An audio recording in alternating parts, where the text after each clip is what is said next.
Hey guys, how's it going? Previously on the channel, we started doing videos on the 300 series, identifying them by years and features, as well as going over the differences between all of the 300 series, comparing the 300 and 316, the 312 and 314. Today's episode, we are going to be talking about the 317. Previously on the channel leading up to this, I did a video series on the John Deere 1 and 200 series, starting off with the 110, 112, round fender and square fender. And then we jumped up to the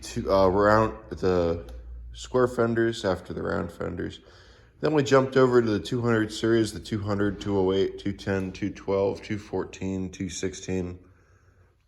And I think that was where I ended. Then we talked about the 140.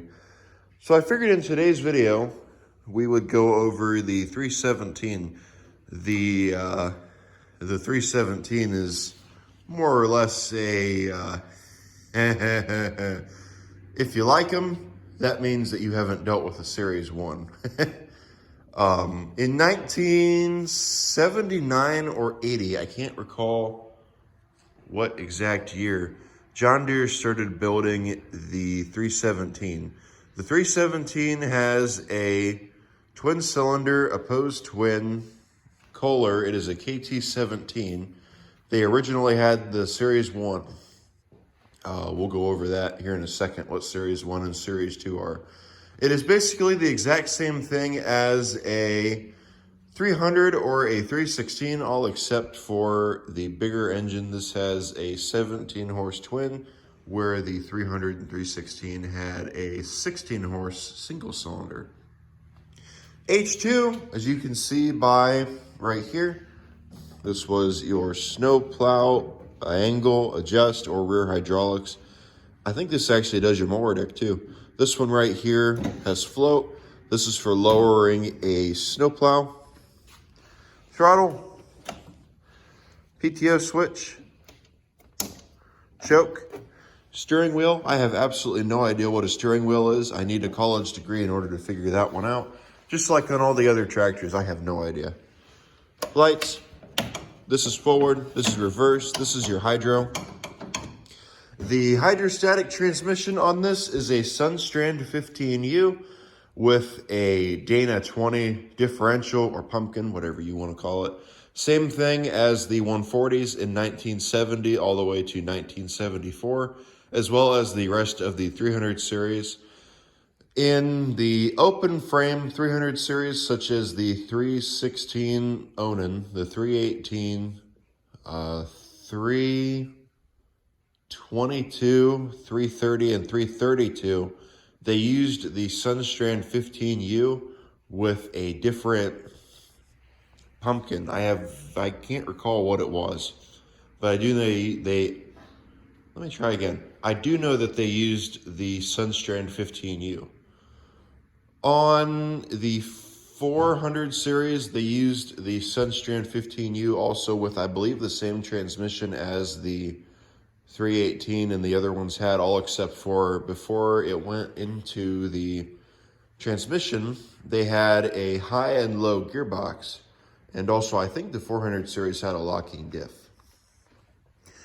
I mentioned earlier the Series 1 and Series 2. In 79, they started using the Series 1 Kohler opposed twin. Ignore this. This isn't factory. They had a splash lubricating system, kind of like what the single cylinder K series had, except for the only problem with that was oil didn't get to where it needed to go. If you were on any incline of any sort at all on one of these 317s, oil would favor the wrong side of the engine, causing it to blow a rod. You had to be on just about level ground. They went with that 1979 through, I want to say 1982 is when they started to get rid of the Series 1 and introduce the Series 2. They did put out a warranty, however, for these 317s. If you had a Series 1, you could take it in and they would swap out the Series 1 for a Series 2. This is a Series 2 that I have. This is a remote oil filter. The reason that all the 317s had remote oil filters all up to the factory Series 2 engines is because the KT17 originally did not have an oil filter on it. They didn't put a spot in the block for an oil filter. Therefore, if you had an engine that you swapped in here that had a oil filter in the normal spot, well, you're never ever going to get your oil filter out unless you pull the engine, which is not fun. I mean, to some people it is. To me, it's not if I don't have to. Points and coil ignition. They made a... Actually, no, never mind. This is a points and coil ignition. Coming around here to the other side. Actually, going back over here. This is your oil dipstick. This right here tells you how much oil you have in your engine. This right here is your oil fill. Normally they have a plug in there you pull out and push in. I took that out because it would piss oil everywhere and I just didn't need it. Air filter, air filter. Over here, this is your hydrostatic disengage. This right here is for the rock shaft underneath the tractor. Let's say you have a belly blade under there, or you have a sleeve hitch on the back and you don't want the sleeve hitch going too deep. Same with the blade. You would tighten this in to have it go down further or loosen it to have it not go down further. Key switch, I have absolutely no idea what that key switch does. How about we find out? Nothing, okay. Parking brake, battery must be loose. Or dead. Coming over here, coming around back, actually, hang on guys, I'll be right back. Sorry about that guys, my nose was starting to bother me. I had to fix that. On the earlier 300 series, actually on the earlier 317s, as well as the other 300 series, they had a steel tag. On the later ones, they had a paper tag. In 1982, I think they started doing the paper tag. This would have had the metal tag. However, it does not. As you can see, somebody actually robbed it. This over here, let's go this one. This one over here is what the metal tag looked like, as you guys can see. If we come over here, 210 has one also, but I'll show you the 216. We come over here to the 216, and as you guys can see, that is what the metal or paper tag looks like. 82, I think, was the year they started doing the paper tag as opposed to the metal tag, which was a bad idea. On the transmission, they used a castle nut to hold the hub onto the transmission. These had drum brakes as opposed to disc brakes like what the early 140s had. I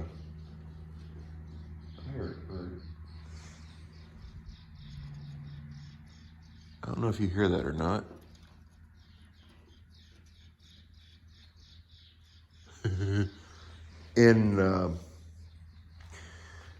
They had disc brakes on the early 140s. However, on these 300 series, they use the disc brakes.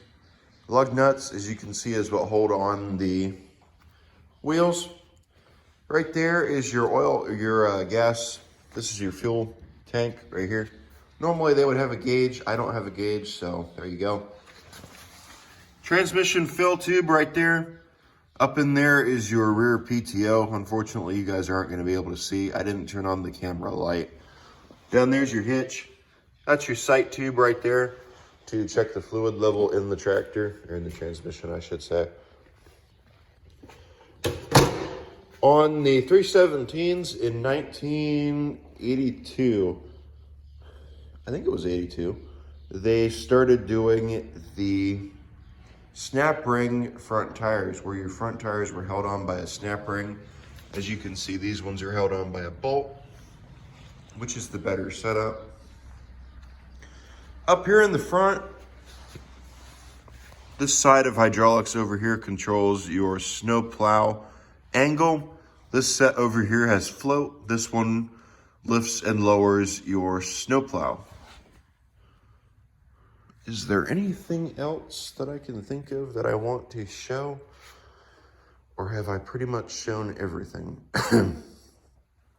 The last year that they did the 317 was in 1983, I think, because the 317 didn't exactly have the best reputation after they used that KT17 in it. So people didn't really like them, so they switched from the 317 to the 318 and the 316 Onan. All right, guys. Hope you guys learned something from this video. I know for a fact I didn't. If you liked the video, make sure you hit that like button down below. It didn't cost you guys a thing. It tells me that you guys like my videos and you guys want to see more. It also tells YouTube that you guys like my videos and want to see more.